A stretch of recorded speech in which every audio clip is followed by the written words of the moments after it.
Ciao, io sono Ghela e quello che vedete alle mie spalle non solo sarà la mia casa per un tempo indeterminato, ma sarà anche il mezzo che mi accompagnerà in un viaggio di oltre 10.000 km e che attraverserà 12 stati. E in questo video faremo un bel camper tour insieme. Partiamo col dire che il camper è un Imer Camp 56 del 1992, lungo 5,53 m, alto non me lo ricordo, ma largo 2,22 m. È su motore Fiat Ducato e il motore è un 2005 turbo diesel. Per chi se ne intende un po' di motori, e anche le persone che l'hanno visto hanno detto che questo è un trattore, è un motore che non si ferma mai. E lui è il mio compagno di viaggio. Procediamo con il tour del camper. Io direi di iniziare dall'esterno e di fare anche in fretta perché fa freddino, infatti mi sono messo il giubbotto, e poi dopo vi dirò anche perché ho scelto questo camper. Nella parte posteriore destra troviamo questo gavone che adesso non vi apro perché è durissimo, perché guardate è chiuso anche con questa baionetta, quindi bisognerebbe tirare giù questa, aprire la chiave e tirare. Qui dentro troviamo le cose come le catene da neve, i cunei, il triangolo, il crick, le cose diciamo di emergenza. Qui sopra abbiamo il classico tendalino che devo ancora lavare prima di partire, non so quanto è lungo, dovrebbe essere circa 3 metri se mi ricordo bene, e i precedenti proprietari, io sono il terzo proprietario, hanno creato questa sorta qui dove c'è il paraurti che in realtà, guardate, è un mini diciamo garage dove al suo interno hanno messo questi bastoni extra laterali, così una volta che la tenda è aperta si possono mettere quei bastoni che sono là dentro nei due lati, uno qui e uno di là, e con un telo si potrebbe totalmente chiudere la tenda. Nella porta per salire abbiamo il gradino perché sembra basso, ma in realtà questo camper è bello altino. Vi faccio vedere da qui tramite questa leva, vediamo se si fa scendere e si sale. Ciao Joker, stai lì che adesso arrivo. E inoltre questa porta è molto utile soprattutto per chi ha i cani, perché qui vedete a metà si può, girando questa qui, si può dividere la porta e io posso chiudere Joker tramite la sicura che c'è qua sotto. Vediamo, vi faccio vedere. Così lui non può uscire con il rischio che scappi in mezzo alla strada o da qualche parte, che si faccia male, e io posso fare arieggiare il camper. Qui abbiamo il classico frigo, vedete le griglie per la ventola di raffreddamento. Purtroppo io sono sceso dalla montagna, quindi il camper è sporco, devo andare a lavarlo. Comunque da quest'altra parte intanto vi faccio notare quante finestre ha questo camper. Una di qua, una piccolina, una dall'altra parte, e ne ha altre 3. Totale ha 4 finestre grandi e 2 piccole. Molto buono per far girare l'aria in un camper così piccolo. Qui abbiamo, questa è una bella chicca che non so quanti camper nuovi hanno già di serie, vi faccio vedere, lo spazio per le bombole, e la cosa bella è che qui abbiamo già di serie 2 bombole, così se ne finisci una puoi attaccarti all'altra senza dover diventare matto ad andare a cercarla, e se magari sei in giro in un altro stato, in Spagna, in Francia, da qualche altra parte, puoi comunque tenerti quella italiana per quando rientri. Qui chiudiamo dopo. Proseguendo abbiamo altra chicca top di questo camper, è il doppio serbatoio, cioè il serbatoio, scusate, maggiorato. Abbiamo 100 litri di cisterna qua sotto e abbiamo altri 80 litri di cisterna extra, e questi sono sotto il sedile del tavolo centrale, ecco, per capirci. Lo so che purtroppo la cisterna dietro di scarico è solamente di 100 litri, però se uno in caso di emergenza sa che può avere un po' di acqua extra andando a scaricare prima il gavone posteriore senza dover attaccarsi all'acqua in caso non ci fosse. Hai sempre 80 litri di riserva. Qui abbiamo la bocchetta che fa andare il riscaldamento, l'acqua calda. Mi raccomando, quando siete in viaggio chiuso, e quando siete fermi lo aprite. Qui abbiamo la presa per attaccarsi alla 220, che io oggi sono anche senza filo. Qui dietro, una chicchetta extra, abbiamo il classico bagno, la cassetta sportabile tranquillamente, ma abbiamo anche questo doccino esterno, stato messo dal proprietario o dal precedente proprietario, non so da quale dei due, che magari d'estate può essere molto utile quando si torna dalla spiaggia, quando si torna da qualche parte, per farsi un bagnetto, per lavarsi i piedi prima di rientrare. Nella parte posteriore già vi faccio notare intanto la scritta Imercamp, che è ancora quella originale del 1992, quindi questo camper ha 35 anni appena fatti da qualche giorno. Qui dietro troviamo questa barra che è stata messa dall'ex proprietario, perché qui c'era il portabiciclette che io ho tolto, perché se vi ricordate questo camper è lungo 5,53 m e normalmente i parcheggi in città sono lunghi 5,40 m, quindi io, se trovo dei posti nelle grandi città, dei parcheggi dove posso entrare, diciamo, in retromarcia e mettere quei 10 cm, 15 cm oltre il marciapiede, perché le gomme sono comunque a 1 metro più internamente, tutto quanto il mezzo rimane all'interno del parcheggio. Nella parte bassa posteriore abbiamo questo gavone piccolino che si può accedere anche dall'esterno. Adesso ve lo apro, vediamo se ci prendo subito il primo colpo. Sì, ok, vedete, c'è questo piccolo gavone dove io ho il telo per il vetro che il vecchio proprietario mi ha dato, insieme al telo anche del motore esterno, e uno strofinaccio, e da qui si può accedere anche dalla parte interna. E poi sotto, non so se si riescono a vedere, eccoli, ci sono i sensori di parcheggio che sono stati messi dal vecchio proprietario, perché in un mezzo del 1992 non penso che li avesse. Tutte queste cose, i sensori di parcheggio, i bastoni per la tenda per poter chiudere, la doppia cisterna d'acqua, magari era già di serie, ma non credo, la doppia bombola, che sicuramente quella era già di serie. Ci sono anche dietro le sospensioni ad aria per poter regolare così le sospensioni quando sei a pieno carico. Sono tutti accorgimenti che, se li metti tutti insieme, alla fine fanno la differenza. Adesso però il camper tour esterno direi che è finito, spostiamoci all'interno, anche perché fuori fa freddo.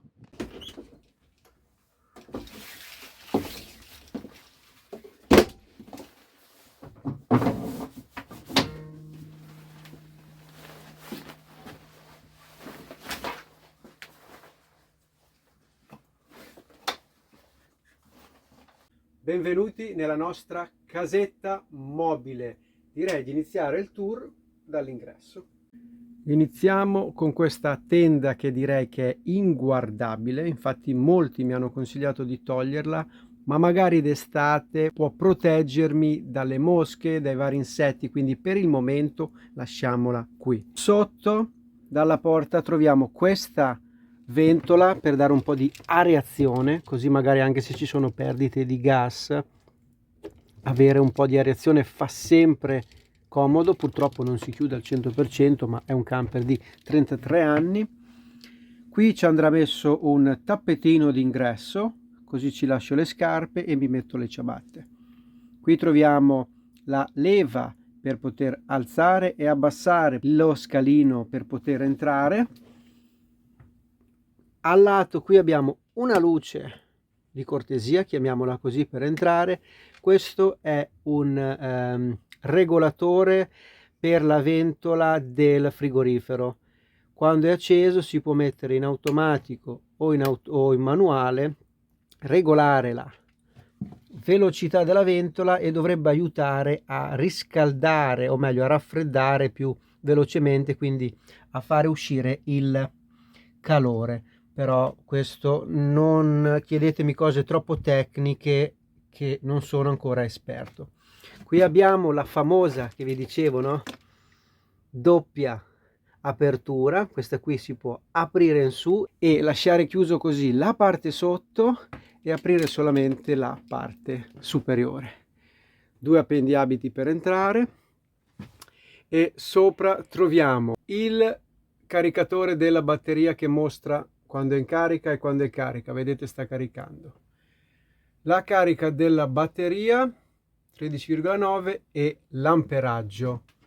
Qui troviamo un orologio sempre fermo da quando l'ho comprato, dovrò metterci una pila se la trovo, la devo smontare, e questo mi hanno detto, ma non ne sono sicuro, che dovrebbe essere una cosa che segna il vento o l'umidità, no? Non mi ricordo bene di preciso. Se sapete meglio di che cosa si tratta, fatemelo sapere qua sotto nei commenti. Proseguiamo con il tour, dove troviamo questa tenda, penso sia la sua originale, che però, anche se brutta, isola abbastanza bene la parte della cabina con la parte interna dove ci troviamo noi. Si sente proprio la differenza tra le due zone. Non è niente di particolare, è una cosina vecchia. Dietro il sedile del passeggero ho messo questa paletta in questi giorni che siamo fermi e ho messo anche l'estintore momentaneamente, anche se credo gli troverò un'altra posizione, magari o qui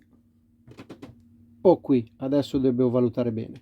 La zona guida è molto basilare, ha tutto quello che serve, ma mancano tantissime cose. Sono stati inseriti in questo pulsantino due LED anteriori per quando c'è la nebbia, fa una bella luce, devo dire. Aria quando il motore è freddo. Che dire, per il resto è una strumentazione base del 1992. Non ha l'aria condizionata, però ha il servosterzo.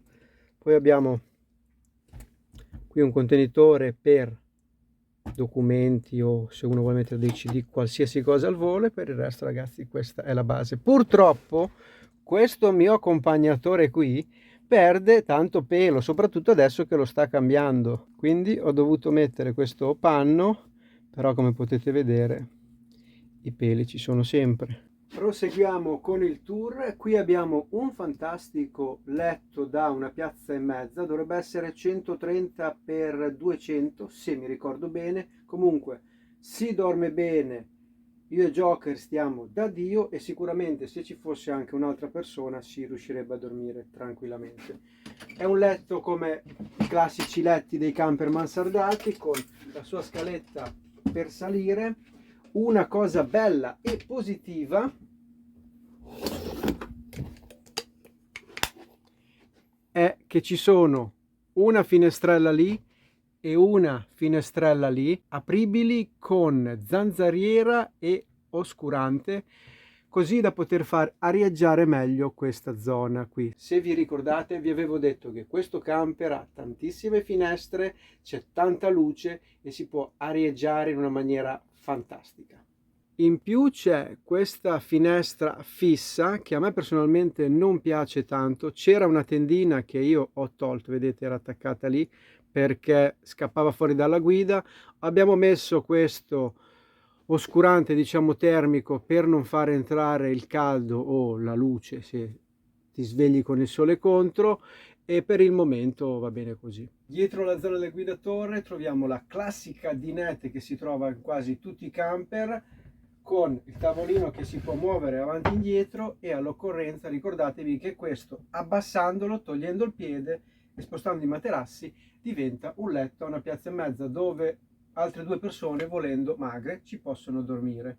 Vi faccio vedere che sotto il sedile di destra, alzando il cuscino, troviamo un gavone dove in questo momento io ho messo la Coca-Cola. Dentro quel contenitore nero ci sono le due bombole del gas e sotto c'è la prima cisterna da 100 litri. Vedete, qui spazio per stivare delle cose ce n'è. Io ho usato questa portabottiglie vecchie di una volta per mettere i detergenti per pulire, può essere molto comoda. Qui si apre e diventa un letto ancora più grande. Da quest'altra parte invece c'è la seconda cisterna d'acqua di 80 litri dove si può aprire e controllare il livello dell'acqua ci sono i vari sensori. Quindi ricordatevi che questo camper ha due cisterne, una da 100 litri e una da 80 litri.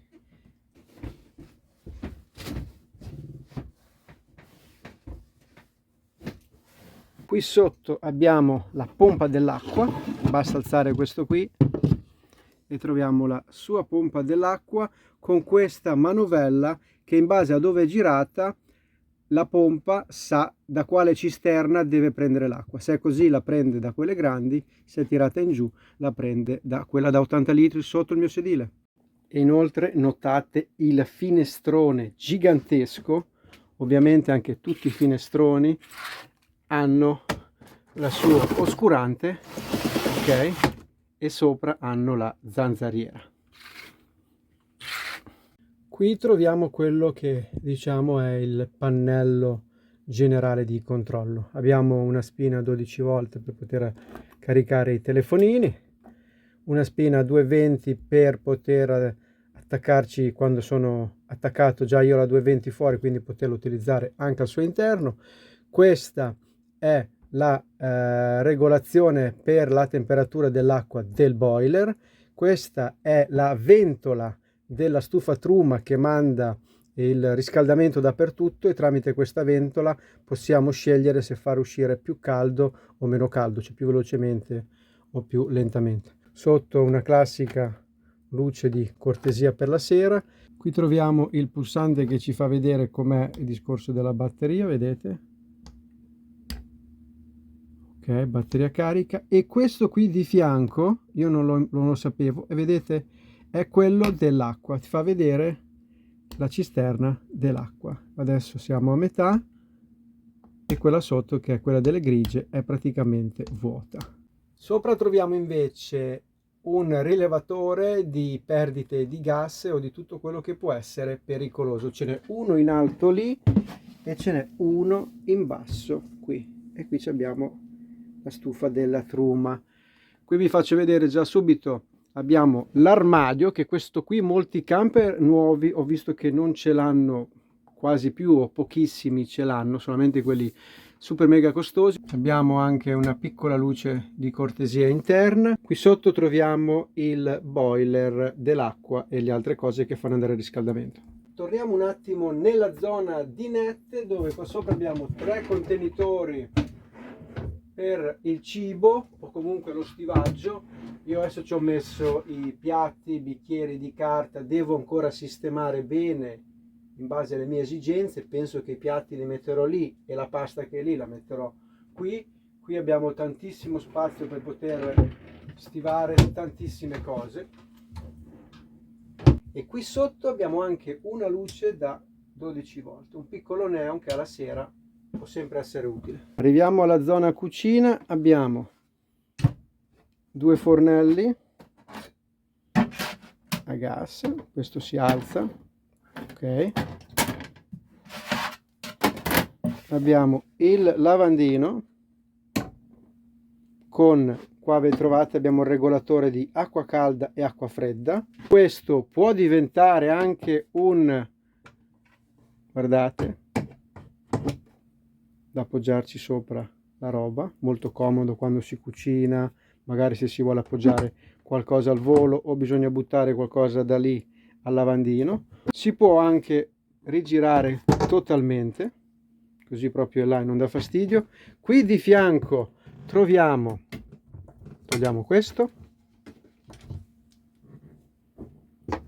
una estensione.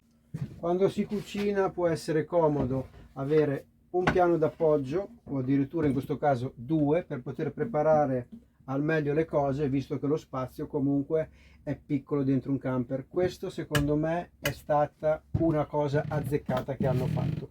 Qui abbiamo il classico frigo trivalente, che pensate è ancora quello originale, quindi non raffredda esageratamente, ma come primo acquisto, essendo già tutto quanto pronto, va bene.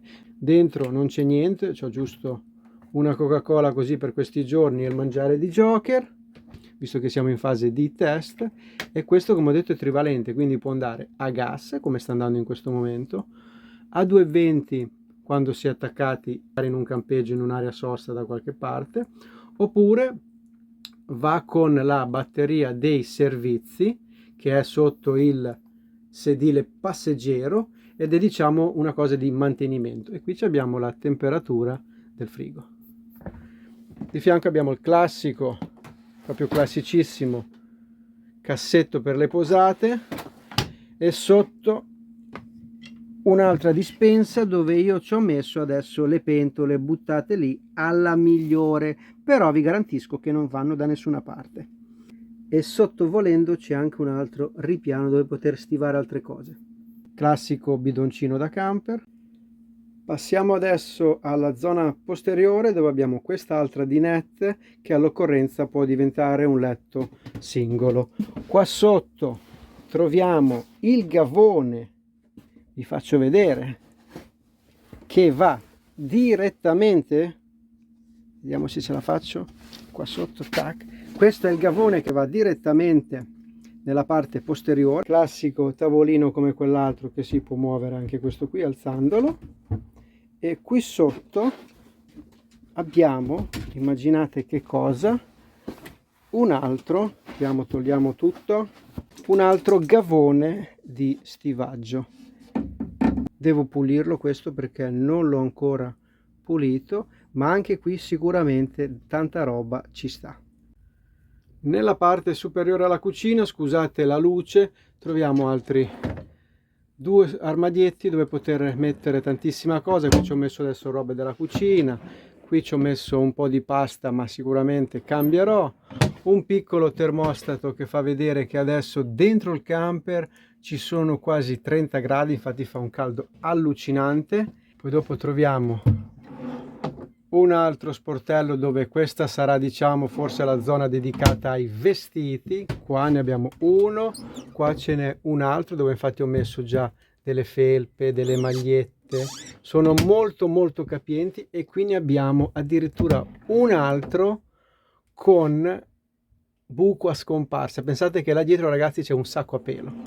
E qui dietro cosa ci sarà mai? La stanza più preferita delle donne, il bagno ragazzi.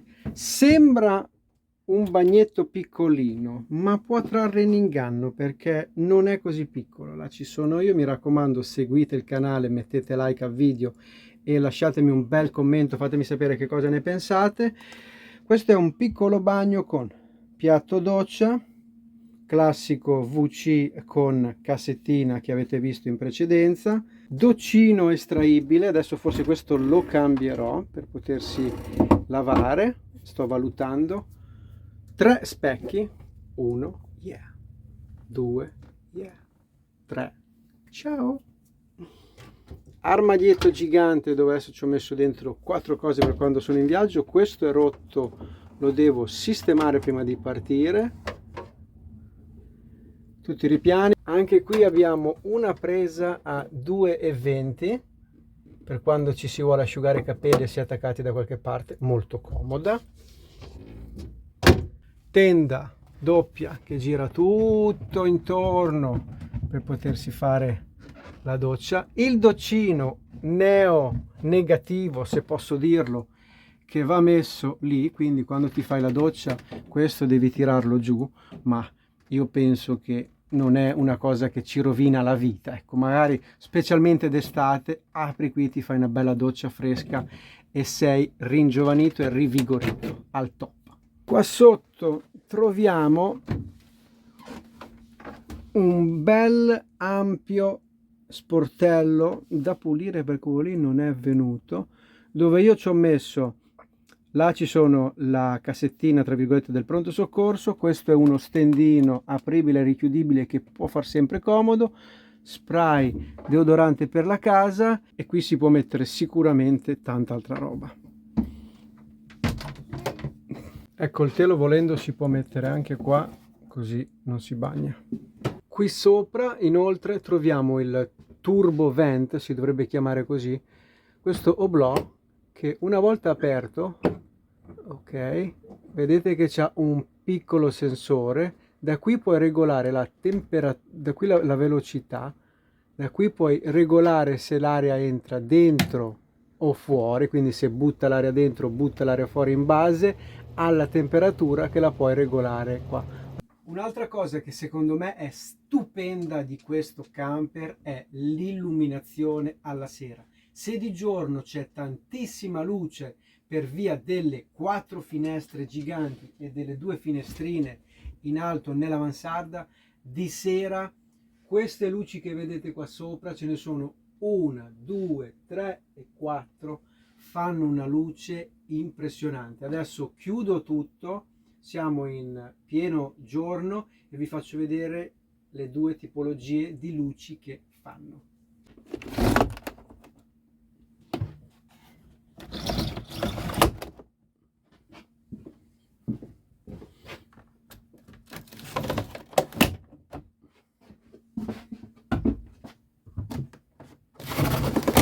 Purtroppo sopra di voi c'è il block che non ha un oscurante, non lo sapevo, me ne sono accorto di questo anche adesso, quindi accenderò tutto quanto e spero che l'effetto sia ugualmente soddisfacente.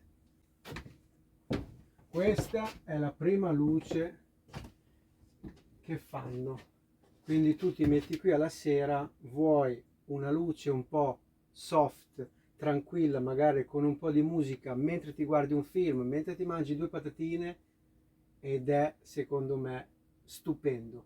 Poi dopo c'è la luce, quella proprio vera. 1, 2, tutto a sensori, 3 e una dietro di voi, 4. Guardate, siamo in pieno giorno, ho chiuso, ci sono degli sprazzi di luce che entrano qua e là, ma guardate quanto è illuminato. Basta una luce, solitamente quella o questa, per illuminare alla sera. Immaginate se si accendono tutte quante insieme in piena notte, sembra di essere alle 2 del pomeriggio alle Maldive, ragazzi. E la cosa bella è che non consumano niente. Queste luci qua non consumano niente e anche queste ovviamente erano già comprese quando ho comprato il camper.